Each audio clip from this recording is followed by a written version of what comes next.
I told you, I'm not going. I've had enough. My voice trembled with frustration as I repeated myself to my husband.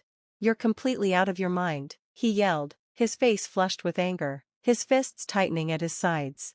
No, you're the one who's crazy, I shot back, my tone rising. You're a terrible husband, you never care about how I feel, and I refuse to put up with it any longer.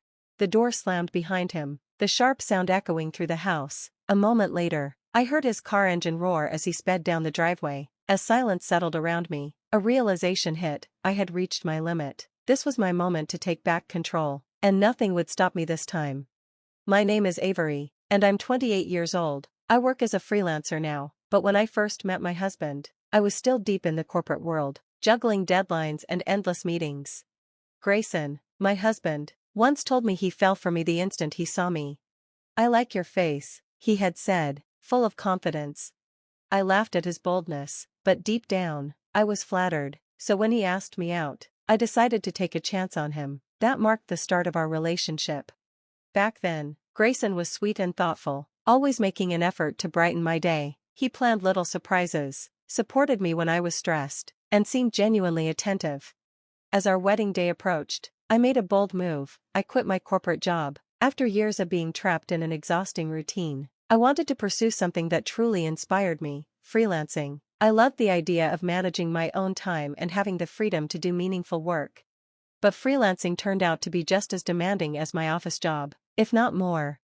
One of my biggest motivations for this career shift was our future family. I imagined working from home while raising children, balancing both responsibilities with ease. It seemed like the perfect plan. Not everyone saw it that way, especially my mother-in-law. She constantly criticized my decision, making snide remarks about how I no longer had a real job. Whenever we visited her, she either ignored me or threw subtle jabs my way, making sure I knew she disapproved. The only person in Grayson's family who supported me was his father, Graham. Unlike his wife, he respected my choices. It takes real skill to earn a living from home, he had said during one particularly tense family gathering. Avery is talented. She graduated from a top university and landed a great job straight out of college. Not everyone can do that. My mother-in-law scoffed, crossing her arms. Maybe so, but sitting at home all day still seems lazy to me. I'm older than her, and I still manage to work part-time. Graham didn't back down. I wouldn't call it lazy. Avery works hard, doesn't she? He turned to me. I nodded, offering a small smile. I do my best. I don't know if I'm the best, but I put my heart into my work. My mother-in-law scoffed again. And what's that supposed to mean? She snapped, her irritation barely concealed. Meanwhile, Grayson stood nearby, completely engrossed in a game on his phone, oblivious to the conversation unfolding around him. Then, as if on cue, my mother-in-law's tone turned sickeningly sweet as she turned to her son. Grayson, my dear, why did you marry someone as lazy as Avery? Without even glancing up, he shrugged. I like her face, and she's pretty decent at housework. She sneered. Is that so? Well, I wouldn't say she's all that beautiful. Finally, Grayson looked up and chuckled. What can I say? I figured I'd have to settle for someone less attractive since no one else would look at me the way she does. Oh, don't be ridiculous, his mother purred. You could have married someone truly stunning. Grayson smirked. Maybe, but Avery makes good money, even working from home. My mother-in-law's expression shifted, a sly smile forming. Oh, well, in that case, she can buy me a new handbag.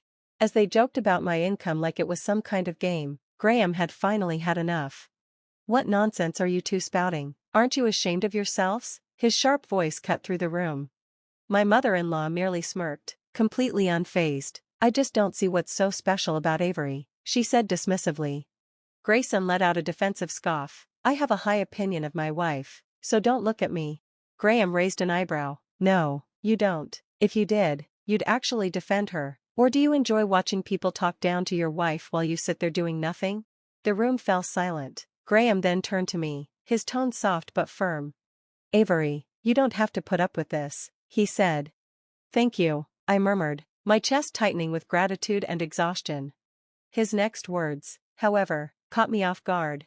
If you ever want to leave, you should. You don't even have children yet. What? Grayson exclaimed, looking stunned. What are you talking about? If you get a divorce, people will spread awful rumors about you, my mother-in-law added, her voice laced with warning. You're all so selfish, Graham muttered in frustration. Enough, he finally bellowed before storming off to his study. Grayson and his mother carried on their conversation as if I weren't even there. Sitting in that room, I felt like a ghost, unseen, unheard, irrelevant. The thought kept echoing in my mind, I need to go back home, to my parents, to where I'm valued. For weeks, I stewed in silence, until one evening, I couldn't take it anymore. Listen, I said, my voice steady, I'm done going to your parents' house just to be ignored. My mom's not ignoring you, Grayson dismissed me. Why are you being so paranoid? She is ignoring me, I snapped. She constantly criticizes my work and complains to you about me, I know it. Are you saying you don't respect my parents? He asked, his tone sharp. That's exactly what I'm saying, I shot back. I don't respect your mother. The only person I respect in that house is your father. He blinked in shock. What are you talking about? Your dad is the only one who's ever been on my side, I said. Meanwhile, you and your mom look down on me, belittle me. That's not true, you're imagining things, he protested. But I wasn't imagining anything. Divorce had already been on my mind for a while, and I knew deep down I could never stay in a marriage where I was disrespected. Sensing how serious I was, Grayson panicked. You're not divorcing me, I won't let you go back to your parents, he shouted. I stared at him. If he didn't even respect me, why did he care? If you love someone else, then let me go, I said bitterly. You never defend me when your mom attacks me. In fact, you agree with her every time. A few days later, when work was slow, I took matters into my own hands. I went to City Hall, picked up the divorce papers, and brought them home. That night, when Grayson walked through the door, I handed him the documents. Sign these, I said, my voice unwavering. I want a divorce, and I want it now. Grayson stared at me as if I had lost my mind. Are you serious? What's gotten into you? He demanded. Oh, I'm very serious, I shot back. I should have left you a long time ago.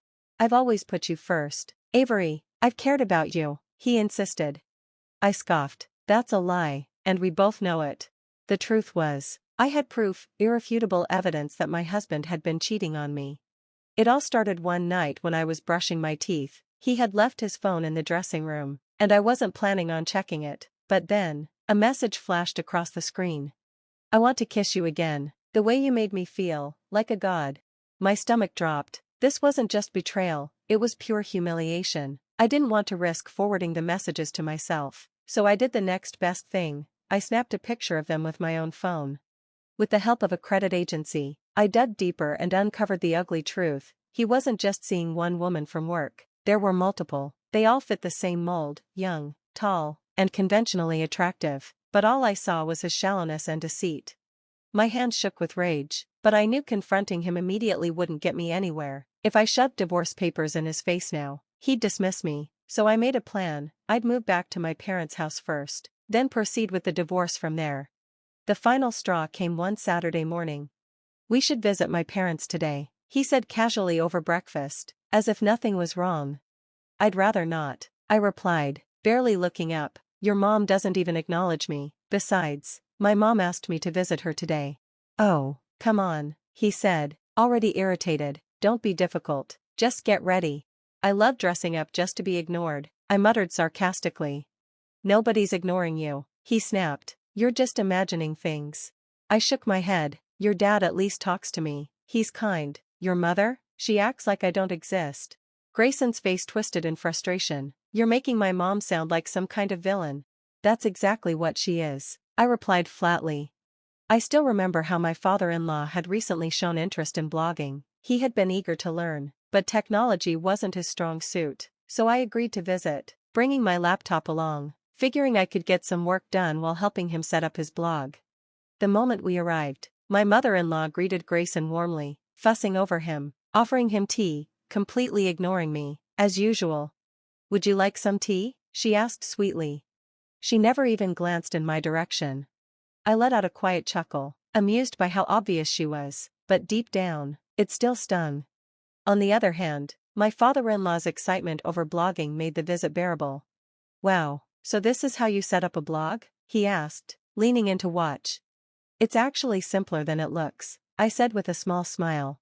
Is tagging difficult? He asked, genuinely curious. It seems that way at first, but once you get the hang of it, it's easy, I assured him. He looked slightly embarrassed. Sorry for asking so many questions while you're busy. Don't worry about it, I don't mind, I replied. He eagerly pulled out his laptop and started working on his blog, occasionally asking for guidance. Then, right on cue, my mother-in-law took a jab at me. With a smug look, she scoffed, "Oh please, it's just typing, anyone can do it." I turned to her and said calmly, "No need to be rude." She just huffed and looked away, pretending she hadn't heard me.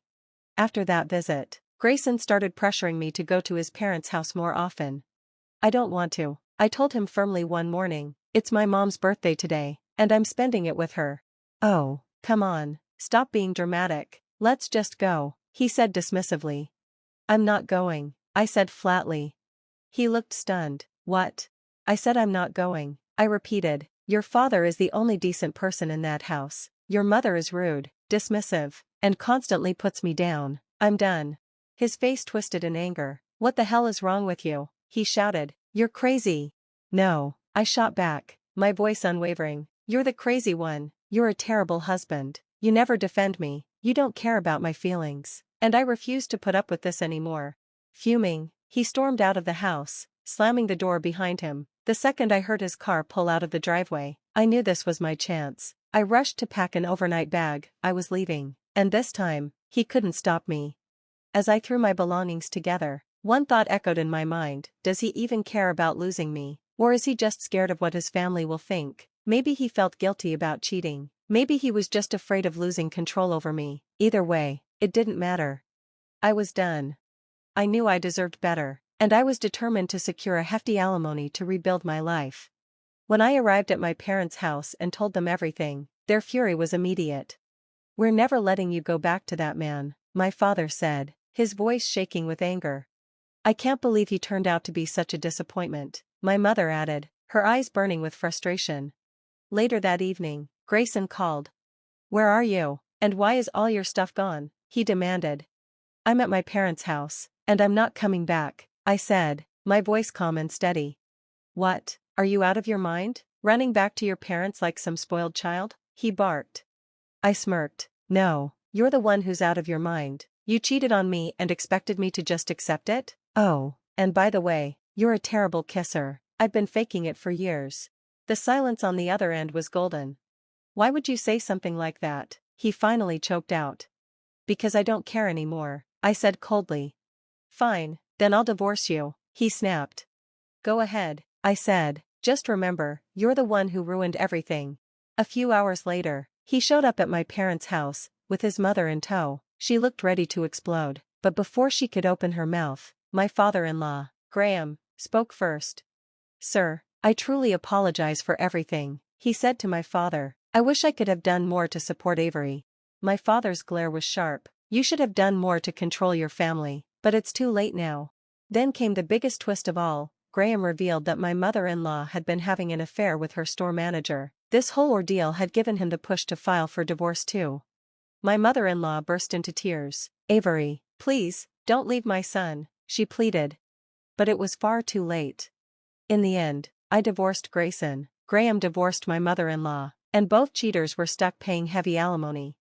Now, my ex and his mother lived together in a tiny apartment, struggling to make ends meet. Honestly, they deserve each other. As for me, I'm staying with my parents while searching for a new home. I feel free, hopeful, and ready to embrace a new beginning. Who knows, maybe real love is still out there for me. Thanks for watching, see you in the next video, stay tuned.